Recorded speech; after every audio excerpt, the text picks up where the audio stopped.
ఇలా పోటీ చేయడానికి ఇవ్వలేరు. మళ్ళీ ఇది అయినాక నిష్పత్తి ఆయన నేను ఇలా మేయర్ గెలిపినాక మా మేయర్ కరీంనగర్లో పువ్వు గుర్తు మేయర్ అయినాక ఈ కబ్జాలు చేసిన వాళ్ళు ఇవ్వాలి ఇప్పట మిగతా వాళ్ళు కూడా జైలుకు పంపుతా గ్యారెంటీ, జైలుకు పంపుడు గ్యారెంటీ. ఎవరు నిష్పత్తి పక్షలేదు. పేదల కోసం పనిచేస్తున్నాం మేము. ఇలా నిధులు నేను తీసుకొచ్చినా మీరు గెలిపించక ఢిల్లీకి పోయి నిధులు తీసుకొస్తే ఈ నిధులు దారి మళ్లించే ప్రయత్నం చేశారు. మొన్నకు మొన్న 134 కోట్ల రూపాయలు వరకు వచ్చిన పైపుల కోసం అని. ఇప్పుడు 50 కోట్ల రూపాయలు ఆల్రెడీ మున్సిపాలిటీలో ఉన్నాయి. 50 కోట్ల రూపాయలు ఆల్రెడీ ఉన్నాయి రోడ్ల కోసం అని. ఇవాళ మమ్మల్ని గెలిపిస్తే ఆ పైసలు మళ్ళా మీకు వస్తాయి, మీరు రోడ్లకు వస్తాయి. ఇవాళ మమ్మల్ని గెలిపేకుంటే ఆ పైసలు మొత్తం దారి మళ్ళించి మళ్ళా దేనికోసం పెడతారు. మీకు రోడ్లు కావాలన్నా వద్దా? మీకు అభివృద్ధి కావాలన్నా వద్దా? నిధులు కావాలన్నా వద్దా? నిధులు తెచ్చేది మనం, ఇచ్చేది మనం, అభివృద్ధి చేసేది మనం. వాళ్ళు మాత్రం అవినీతికి పాల్పడతారు. ఉన్నదాన్న కమిషన్లు దొబ్బుతారు, క్వాలిటీ లేకుండా పనులు చేస్తారు. వేసిన రోడ్లన్నీ కూలుతున్నాయి, పైసలు మొత్తం దొబ్బిపోయారు. ఇలా మళ్ళా మాకు అవకాశం ఇవ్వండి అంటున్నారు. ఎందుకంటే ఉన్నాయి దోసుకపోదామని. ఇవాళ మనకు ఓటేకుంటే పువ్వు గుర్తు గెలుకుంటే నిధులు దారి మళ్తాయి, అభివృద్ధి మధ్యలోనే అవుతుంది. రోడ్లు అవుతాయి, మోర్లు అవుతాయి, మళ్ళా రావు. నిధులు వస్తే మాత్రం వాళ్ళు దొబ్బిపోతారక్క. ఇవాళ బీఆర్ఎస్ వాళ్ళ పరిస్థితి అది. పైసలు తెస్తే వాళ్ళు మేం చేస్తామంటారు. ఇక కాంగ్రెస్ వాళ్ళు ఈ 2 సంవత్సరాలు ఒక్క పైసలు ఇచ్చిందాక. అరే రోడ్డు కరీంనగర్ పక్క పెట్టు, మీకు 2500 రూపాయలు పెన్షన్ ఇస్తాను ఇచ్చిరా? ఆడవాళ్ళకు తులం బంగారం ఇస్తాను ఇచ్చిరా? అబద్ధం పెడతానుంటే మా బంగారంతో పెడతానే ఉంటే కాలు మెల్లగా వాళ్ళు ఇచ్చుడు పని చేయరు, ఎత్తుకపోతారు. మళ్ళీ వాళ్ళు ఇచ్చుడు పని చేయరు, ఎత్తుకపోతారు. 2500 రూపాయలు ఇచ్చిరాక మీకు? 4000 రూపాయల ముసలికి పెన్షన్ ఇచ్చిర్రా? తులం బంగారం ఇచ్చిర్రా? మా చెల్లెమ్మలకు స్కూటీలు ఇచ్చిర్రా? ఉద్యోగాలు ఇచ్చిర్రా? కరీంనగర్ పైసలు ఇచ్చిర్రా? మరి 2 సంవత్సరాలు గెలిచి మేము ఇది ఇస్తాము అది ఇస్తామంటే ఇంకేదిస్తాక ముఖ్యమంత్రి ఏమంటే తెలుసా? ముఖ్యమంత్రి నా తలకాయ నరికినా ఒక్క పైసా లేదంటున్నాడు. నా తలకాయ నరికినా ఒక్క పైసా లేదంటున్నాడు. మరి ముఖ్యమంత్రి పైసలు లేవంటే వీళ్ళు పైసలకైతే బంగారు చేస్తారా? పాకిస్తాన్ ముద్ర కొడతారా? మరి ఏడేస్తే పైసలు రావక్క ఏం చేస్తారంటే కాంగ్రెస్ వాళ్ళకు ఓటేస్తే మంచిగా ఉండండి. కాంగ్రెస్ వాళ్ళకు చెయ్యి గుర్తు ఓటేస్తే ఇవాళ వాళ్ళు ఏం చేస్తారంటే ఇవాళ పన్నులు వెళ్తారు, ఇంటి పన్ను వెళ్తారు, నల్ల పన్ను వెళ్తారు, కరెంటు బిల్లు వెళ్తారు, ఆర్టీసీ బిల్లులు వెళ్తాడు. అన్ని పెంచి ఇవాళ అభివృద్ధి చేస్తామంటున్నారు. ఒప్పుకుంటారా? ఇవాళ పన్నులు పెంచాలనుకుంటే కాంగ్రెస్ పార్టీకి ఓటేయండి. మాకు పన్నులు వద్దు, మా పన్నులు పెంచద్దు, కానీ మాకు అభివృద్ధి కావాలంటే ఇలా నరేంద్ర మోడీ పువ్వు గుర్తు మీద ఓటేయండి. ఢిల్లీ నుంచి పైసలు నేను తీసుకొస్తా. కాంగ్రెస్ లో కోటేస్తే ట్యాక్సులు పెంచుతారు, పన్నులు పెంచుతారు, ఇంటి పన్ను పెంచుతారు. బీఆర్ఎస్ లో కోటేస్తే అది మోర్లేస్తే వాళ్ళకు అధికారం ఇక్కర్లేదు, అధికారం అక్కర్లేదు. వాళ్ళు ఏం చేస్తారంటే ఏం చేయరు. ఇలా పైసలు తీసుకొచ్చే అవకాశం కేవలం మనకు మాత్రమే ఉంది. కాబట్టి మీరు పూర్తి కోటేయండి. ఇలా బిల్లు రెడీ చేసి ఇలా ఫైల్ రెడీ చేసిన కాంగ్రెస్ వాళ్ళు వాళ్ళ మేయర్ గెలిస్తే వెంటనే పన్నులు పెంచడానికి ఇలా ఫైల్ తయారు చేసినట. మా వాళ్ళని గెలిపించండి. మా వాళ్ళని గెలిపిస్తే ఆ ఫైల్ మైనర్ డ్యామ్ లో పడేస్తా. నిధులు నేను తీసుకొస్తే ఇవాళ ఇన్ని 100 కోట్ల రూపాయలు తీసుకొచ్చినాం. ఇన్ని 100 కోట్ల రూపాయలు తీసుకొచ్చి అభివృద్ధి చేస్తే ఇలా నిధులు దారి మళ్ళిస్తే ఇలా అడగాల వద్దా? కనీసం ఒక్క నేను హైదరాబాద్ లో మీటింగ్ పెట్టి గల్లా వట్టి అడిగితే ఇవాళ నరేంద్ర మోడీ వచ్చిన పైసలు ఇంటికి వచ్చినాక ఇవాళ ఇక్కడ ఆర్ఓబి ఉన్నది. ప్రజలు ఇబ్బంది పడుతున్నారు, అంబులెన్స్లు ఆగుతున్నాయి, బండ్లన్నీ ఆగుతున్నాయి. ఇవాళ నేను పోయి ఢిల్లీలో మాట్లాడితే ఇలా కేసీఆర్ సగం పైసలు నువ్వు సగం పైసలు నేను ఇస్తా అంటే సగం పైసలు మేము ఇచ్చినాం. కానీ కేసీఆర్ సార్ ఒక్క పైసా ఇవ్వకుంటే మళ్ళా ఢిల్లీ పోయి నరేంద్ర మోడీ గారితో మాట్లాడి 156 కోట్ల రూపాయలను ఇలా పట్టుకొచ్చి పనులు స్టార్ట్ చేస్తాం. రోడ్డు పనులు దానికి రోడ్డు జాగాలు కావాలంటే ఆ పనులు చేస్తలేరు, సహకరిస్తలేరు. కానీ అందుకే ఇవాళ కరీంనగర్ లో ఎక్కడ చూసినా పువ్వంటున్నారు. మాకు అభివృద్ధి కావాలి. ఇలా కరీంనగర్ ఇంతో అభివృద్ధి జరిగిందంటే నరేంద్ర మోడీ గారు పువ్వు గుర్తొలిస్తేనే ఇలా మాకు పైసలు అభివృద్ధి జరిగింది. భవిష్యత్తులో అభివృద్ధి జరగాలంటే నరేంద్ర మోడీ గారు పువ్వు గుర్తుకేయాలి. పనులు ఆగద్దంటే పువ్వు గుర్తుకేయాలి. ఇంకా నిధులు రావంటే పువ్వు గుర్తుకేయాలి. కాబట్టి అందరూ కూడా ఒక్కటి గాని ఇలా పువ్వు గుర్తు మీద ఓటేసి గెలిపిస్తే ఇలా మేము మీకు అభివృద్ధి చేస్తాం. వాళ్లకు వీళ్లకు ఓటేస్తే ఎటు కాకుండా మన పరిస్థితి రైతున్న విషయాన్ని ఒక్కసారి గుర్తుంచుకోండి. ఇలా మీరు కష్టపడి గెలిపించినాక నన్ను కష్టపడి గెలిపిస్తే ఇలా ఢిల్లీ దాకా పోయినా మీరందరూ కష్టపడి గెలిపితే ఢిల్లీ దాకా పోతే మా నరేంద్ర మోడీ గారు నన్ను మంత్రి చేసిరు. నన్ను మంత్రి చేస్తే అందరూ మంత్రులతో సంబంధాలు ఉన్నాయి. అందరూ మంత్రులను గుర్తుపడతారు. ఒక్కొక్క మంత్రి దగ్గర పోయి సార్ కరీంనగర్ లో ప్రజలందరూ మాకు కోటేసిర్రు, పువ్వుతు కోటేసి కార్పొరేటర్ గెలిపించారు, మాకు మేయర్ ఇచ్చిరు, కాబట్టి మాకు నిధులు కావాలి, నాకు నిధులు ఇవ్వండి, కరీంనగర్ అభివృద్ధికి పైసలు ఇవ్వండి అని చెప్పి నేను బల్ల గుద్ది అధికారం గట్టిగా పైసలు వచ్చే అధికారం నాకు ఉన్నది. ఆ అవకాశం నాకు ఇవ్వండి, పైసలు నేను తెస్తాక ఇక ఎవరు లేరు. ముఖ్యమంత్రి పైసలు ఇవ్వట్రాడు. మీకు పన్నులు వంత మాత్రం ఇలా ఎట్లుదాకా ఇంటి పని ఇప్పటికే ఎక్కువ ఉన్నది, కరెంటు బిల్లులు ఎక్కువ ఉన్నాయి, నల్లా బిల్లులు ఎక్కువ ఉన్నాయి. ఇవాళ మళ్ళా పన్నులు కాంగ్రెస్ వస్తే పన్నులు వెళ్తే మీ పరిస్థితి ఏదో ఒక్కసారి అర్థం చేసుకోండాక. పెంచమంటారా ఇలా పెంచద్దు అంటే ఇలా పూర్తి కొట్టేయండి. ఇలా పైసలు తీసుకొస్తాక నేను నమ్మండి నన్ను.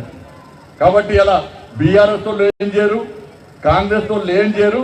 ఇలా వాళ్ళు ఇచ్చిన హామీలన్నీ పక్కన పెట్టిరు. కాబట్టి ఇలా మీరు పూర్తి కొట్టేసి 11వ తారీఖు నాడు పొద్దున్నే వస్తాక వాళ్ళు వీళ్ళు వచ్చి మాయమాట చెప్తారు, గట్టిన మీటింగ్ పెడతారు. ఎవరు ఏం చేయరు. ఆపద వస్తే కష్టం వస్తే నేను వస్తాక మీకోసం దెబ్బతిన్నారు అందరు కూడా. ఈయన మీద కేసులున్నాయి, ఈయన మీద కేసులున్నాయి, అక్క మీద అక్క కొత్తగా వచ్చి రాజకీయాలు డాక్టర్ కూడా వచ్చింది. ఇలా మీకోసం కొట్టడానికి చౌరస్తలో కత్తి తిప్పడానికి అక్కడ అడిగి ఉన్నది. పేరుకు మాత్రమే డాక్టర్. అక్క ఝాన్సీ రాణిలాగా యుద్ధం చేస్తుంది. మా వేణు కొట్టాడ పెట్టినోడే, లొల్లి పెట్టినోడే, మా రాయసైన సూర్య అమాయకుడే, కానీ బాగా డేంజర్. బాగా మేము మీకోసం కొట్టాలక్క. ఇవాళ కరీంనగర్ కోసం మేము కొట్లాడినాం.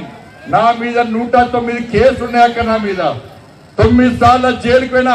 నాతో తిరిగే కార్యకర్తలు అందరూ జైలుకు పోయారు, కానీ టీఆర్ఎస్ వాళ్ళు జైలుకు పోలేదు. దేనికోసం జైలుకు పోయారంటే జాగలు కబ్జా చేసి జైలుకు పోయారు. కాంగ్రెస్ వాళ్ళు ఇటు కాదు అటు కాదు, వాళ్ళు కొట్టుకుంటారట. ఇవాళ 10 గ్రూపులు 100 కొట్లాటలు వాళ్ళ గ్రూపుల. ఎవరు టికెట్ ఇస్తారో, ఎవరికి టికెట్ ఇస్తారో ఇవ్వలేదు. ఒకనే విడుతున్నట నాకు 5 లక్షల రూపాయలు టికెట్ ఇస్తా అంటున్నాట. ఇంకోనే చెప్తున్నా బంపర్ ఆఫర్, నువ్వు 10 లక్షల రూపాయలు ఇస్తా 3 టికెట్ ఇస్తా అంటున్నాట. 10 లక్షలు 3 టికెట్లు, ఒక 5 లక్షలకు 1 టికెట్. ఎవరున్నారో ఎవరు లీడరో ఇలా నాయకుడు లేని నా వెనక కాంగ్రెస్ పార్టీ స్టార్ట్ అయింది. మీరు అధికారం రాకకుండానే కొట్లాడితే అధికారం వచ్చాక ఎట్లా కొట్లాడతారో ఒక్కసారి ఆలోచించడక్క. కాబట్టి మనకు కావాల్సింది ప్రశాంతమైన వాతావరణంలో అభివృద్ధి జరగాలి, మనకు రోడ్డు ఉండాలి, మనకు అన్ని సౌకర్యాలు ఉండాలని చెప్పి మేము కొట్లాడుతుంటే వాళ్ళు మాత్రం టికెట్ల కోసం, పైసల కోసం, జాగలు కబ్జా చేయడానికి, ప్రజల ఆస్తులు దోసుకోవడానికి వాళ్ళు కొట్లాడుతారు. కాబట్టి ఈ కిసాన్ నగర్ ప్రాంతం మీద, కాకినాడ కిసాన్ నగర్ ప్రాంతం మీద నాకు ప్రత్యేకమైన అభిమానం, ఒక శ్రద్ధ ఉంది.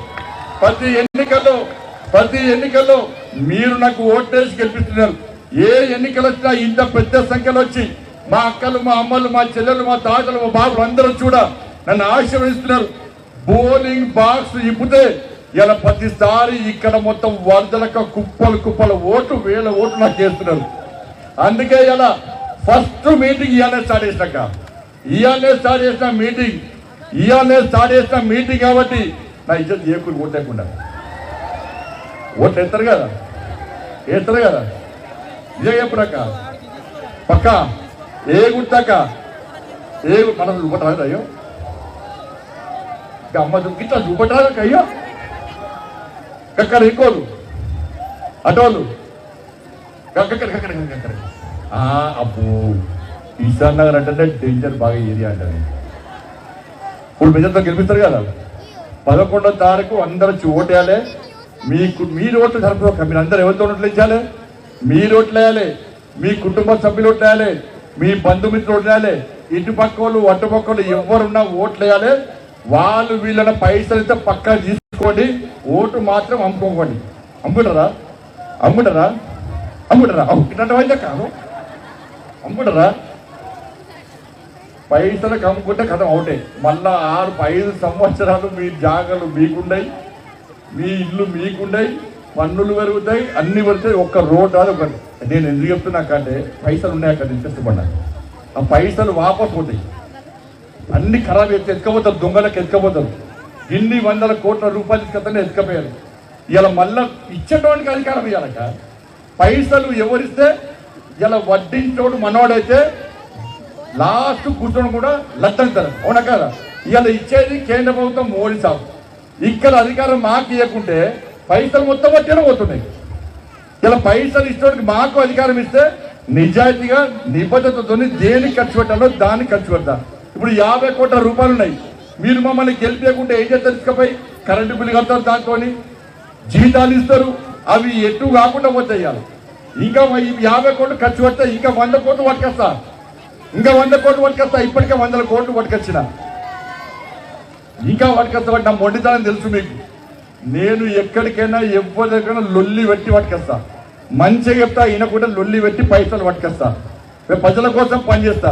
నేను ఎక్కడ జాగాలు కబ్జాయాలే, ఎవరి ఆస్తి ముంచలే, ఎవరి కొంపలు ముంచలే. నా మీద ఇలాంటి ఆరోపణలు లేవు. ఇవాళ ఒక్కొక్క చరిత్ర చూసుకోండి. ఇవాళ నిజాయితీగా ఉండే పార్టీ భారతీయ జనతా పార్టీ. దేశం కోసం, ధర్మం కోసం పనిచేసే పార్టీ భారతీయ జనతా పార్టీ. తెగించి కొట్టాడే పార్టీ భారతీయ జనతా పార్టీ. చచ్చిపోతామని తెలిసినా కూడా మీకోసం కొట్లాడినాం. 150 రోజుల పాటు ఎండనక వాననక సలనక పాదయాత్ర చేసిన 1600 కిలోమీటర్లు పాదయాత్ర చేసిన 1600 కిలోమీటర్లు. టీఆర్ఎస్ వాళ్ళు మా మీద దాడులు చేశారు, రాళ్లతో కొట్టారు, అరెస్టు చేశారు, రాత్రి గుంజుకపోయి తెలంగాణ అంతా తిప్పి తెల్లారి జైలు పంపిరక్క. నేను చేసిన పాపం ఏంటంటే మా పిల్లలకు ఉద్యోగాలు ఇస్తానో ఉద్యోగాలు, పెన్షన్లు ఇస్తానో పెన్షన్లు, జాగలు ఇస్తానో జాగలి, ఉద్యోగాలు ఇస్తానో ఉద్యోగాలు, ఉద్యోగస్తులకు డిఏలు, పిఆర్సి అందరికి పైసలు ఇవ్వని నేను కొట్లాడితే నువ్వు మమ్మల్ని పేదల కోసం కొట్లాడతావా, ప్రశ్నిస్తావా అని చెప్పి రాత్రి గొరగొర కూర్చుకపోయి తెలంగాణతో దింపి జైలుకి పంపిన విషయం మీరు టీవీలలో చూసి ఒక్కసారి కాదు 9 సార్లు జైలుకైనా మీకోసం. ఇలా మా కార్యకర్తలందరూ జైలుకారు. ఇలా పోటీ చేస్తూ అందరూ ఎవరు సాక మా పార్టీలా ఇన్ని సంవత్సరాలు మీకోసం కొట్లాడని ఇలా మా కార్యకర్తలు పోటీ చేస్తున్నారు. వాళ్ళ దగ్గర పైసలు లేవు, వాళ్ళ దగ్గర పైసలు లేవు. వాళ్ళు మీ దగ్గరకు వచ్చి జై శ్రీరామ్ అక్క మా కోటై, అన్నా మా కోటై అని చెప్పి మిమ్మల్ని గర్వపట్టి బతకటోళ్ళక అర్థం చేసుకోండి. నేను ఎన్నికల పోటీ చేస్తే వీళ్ళందరూ మీ ఇంటికి వచ్చినాక, మీ గడపకు వచ్చినాక అక్క సంజయ్ అన్న పోటీ చేస్తున్న ఓటై, అన్నా సంజయ్ అన్న పోటీ చేస్తున్న ఓటై అని అనేక సార్లు మీ దగ్గర వచ్చినాక అందుకే వాళ్ళకి టికెట్ ఇచ్చినాక నేను వాళ్ళు కొట్లాడైతే టవర్ సర్కిల్లో కొట్లాడితే జై శ్రీరామ్ భారత్ మాతకి జై అని చెప్పి కొట్లాడరు. వీళ్ళందరూ కూడా జైళ్ళకు పోవడానికి సిద్ధంగా ఉన్నారు మీకోసం. వాళ్ళ ఆస్తి పాస్తులు సంపాదించుకోలే, బిల్డింగులు లేవు, పైసలు లేవు. వాళ్ళ దగ్గర ఉన్నది కేవలం నిజాయితీ, నిబద్ధత, కొట్లాడ దమ్మున్నటువంటి కార్యకర్తలు అందరూ కూడా. 66 మంది పోటీ చేస్తే 56 మందికి ఈ తెలంగాణ రాష్ట్రంలో ఈ కరీంనగర్ లో కొట్లాడినటువంటి కార్యకర్తలకు టికెట్ ఇస్తామక్క. మేము వాళ్ళని గెలిపించుకోవడానికే అప్పుడు నా కోసం వాళ్ళు వచ్చిన మీ దగ్గర. ఇలా వాళ్ళని గెలిపించమని వేడుకోవడానికి నేను మీ దగ్గరకు వచ్చినాక అందం చూడకూరి, బట్టలు చూడకూరి, పైసలను చూడకూరి. ఎవరు మీకోసం కొట్లాడతారు, ఎవరు ఇక్కడ మీ గెల్లి కోసం కొట్లాడతారు, ఎవరు అభివృద్ధి కోసం కొట్లాడతారు, ఎవరు నిధులు తీసుకొస్తారో దయచేసి వాళ్లకు ఓటేసి గెలిపిస్తే మీకు అభివృద్ధి జరుగుతుంది. వాళ్ళని చూసి ఓటేయండి. మా నరేంద్ర మోడీ గారు చూసేటక్క. మా నరేంద్ర మోడీ గారు చెప్తున్నారు ఇవాళ తెలంగాణ రాష్ట్రంలో 80% నెక్స్ట్ వచ్చేది బీజేపీ ప్రభుత్వం. బీజేపీ ప్రభుత్వం వస్తుంది.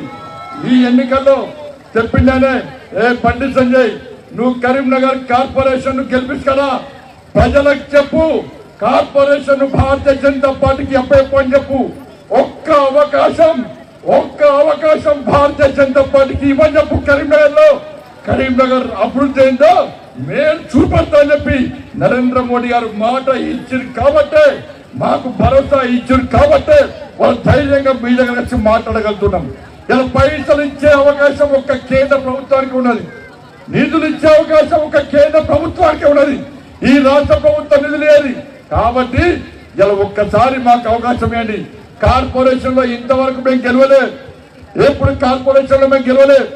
ఒక్కసారి గెలిపించే కాంగ్రెస్ వాళ్ళు ఉన్నారు గతంలో, టిఆర్ఎస్ ఉన్నారు గతంలో. ఇలా 10 సంవత్సరాలు వాళ్ళ అవినీతికి, 11 సంవత్సరాల మా అభివృద్ధికి జరిగే పోరాటమే ఈ కార్పొరేషన్ ఎన్నికలన్న విషయాన్ని ఒక్కసారి గుర్తుంచుకోండి. మా అభ్యర్థులను గెలిపించండి. మీ ఇంటికి వస్తారు, అక్క ఓటేమని చెప్పి మీకు చూపెడతారు.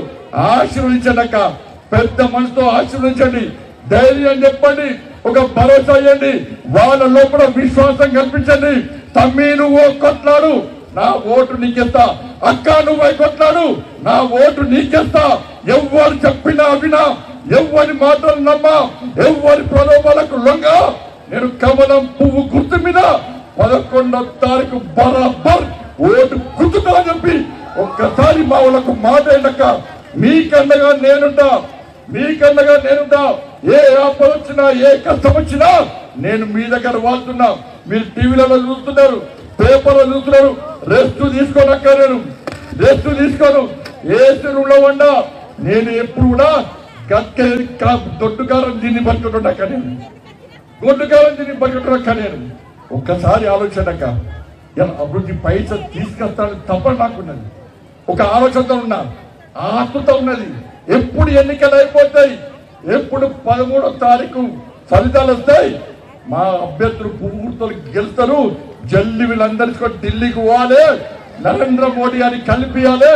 సార్ కరీంనగర్ లో ప్రజలందరూ పువ్వు గుర్తును గెలిపించారు, మాకు బరాబర్ పైసలు ఇవ్వాలి సార్, ఇచ్చి తీరాలని చెప్పి నరేంద్ర మోడీ గారు తలెత్తుకొని అడిగే అధికారం, అవకాశం మాకు ఇవ్వండి.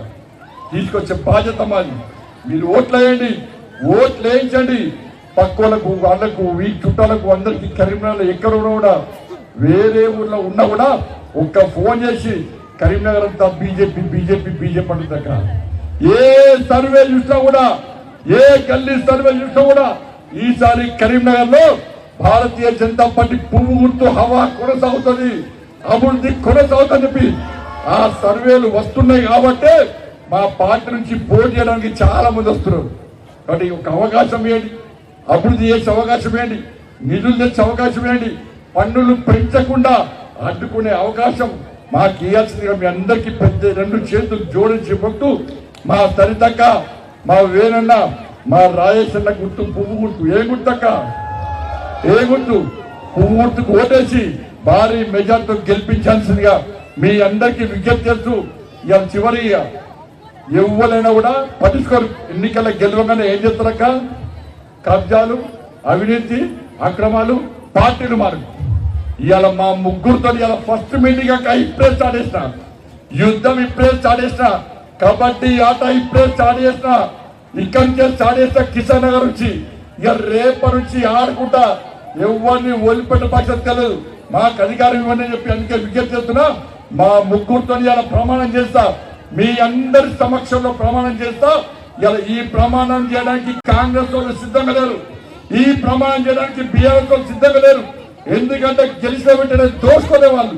ఇవాళ మా ముగ్గురు అభ్యర్థులు మీ అందరి సమక్షంలో ప్రమాణం చేసి ఈ కరీంనగర్ కార్పొరేషన్ లో కాశ్యాపు జెండా ఎగిరేసి ఇలా మీకు ప్రారంభించడానికి మాకు అవకాశం ఇవ్వాల్సిందిగా మీ అందరికీ విజ్ఞప్తి చేస్తూ, ఇంత పెద్ద ఎత్తున తరలి వచ్చిన మా అక్క చెల్లెలు, అన్న తమ్ములందరూ కూడా హృదయపూర్వక ధన్యవాదాలు తెలియజేస్తూ, భారత్ మాతాకి, భారత్ మాతాకి. ధైర్యంగా వచ్చేదాక గట్టిగా పనిక అక్క, ధైర్యంగా వచ్చేదా? మా ముగ్గురు కనిపిస్తారు కదా పక్క. మళ్ళా రేపు బీఆర్ఎస్ లో కాంగ్రెస్ తో రంగడ వాళ్ళ మాట తింటారైంది. అడుగురి 2500 ఇవ్వని కాంగ్రెస్ తో అడుగురి, 4000 రూపాయలు పెన్షన్ ఇవ్వని అడుగురి, తులం బంగారం ఏదని అడుగురి, మా పుల్లగల గుంజాలు ఇవ్వని అడుగురి, బీఆర్ఎస్ అడుగురి. అరే ఉన్న 10 సంవత్సరాల నుండి నువ్వు ఏం మిక్కినావు కరీంనగర్ లా? 10 సంవత్సరాల నుండి నువ్వు ఏం చేస్తావు? ఇల్లు ఇచ్చినావా? పెన్షన్ ఇచ్చినావా? రేషన్ కార్డు ఇచ్చినావా? ఏమి ఇచ్చినానికి బీఆర్ఎస్ అడుగురి. దానికోసం అడిగితే ఇలా వాళ్ళు అప్పుడు సమాధానం చెప్తారు. నేను ఇలా బాగా చెప్తా, ఇంటింటికి బుక్స్ వంచిన, ప్రతి ఇంటికి 5 లక్షల బుక్స్ కొట్టించిన, ప్రతి ఇంటికి ఒక్కొక్క బుక్ పంపించిన, బరాబర్ నేను ఏం చేసినా చెప్పినా కానీ చెప్పుకోవడానికి వాళ్ళకి ఏం లేదు, ఎందుకంటే ఏం చేయలేదు కాబట్టి. మరి అందరు నమ్మండి, ఇలా మా ముగ్గురు అభ్యర్థులు మీ ముందు ప్రమాణం చేస్తారు.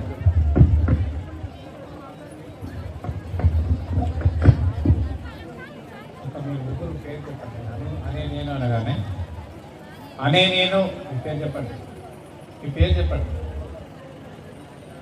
నిరంతరము ప్రజలకు అందుబాటులో ఉంటూ ప్రజా సమస్యల పరిష్కారం కోసము శక్తి వంచన లేకుండా ప్రయత్నిస్తానని, దేశం కోసము, సమాజం కోసము, ధర్మం కోసము పనిచేస్తానని, కరీంనగర్ అభివృద్ధి కోసము పనిచేస్తానని, గెలిచిన తర్వాత భారతీయ జనతా పార్టీలోనే కొనసాగుతానే తప్ప ఇతర పార్టీలోకి వెళ్ళే ప్రసక్తే లేదని, నిరంతరము పార్టీ కోసం నిబద్ధతతో, నిజాయితీతో, అంకిత భావంతో పనిచేస్తానని దైవ సాక్షిగా, నాకు జన్మనిచ్చిన నా తల్లిదండ్రుల సాక్షిగా ప్రమాణం చేస్తున్నా.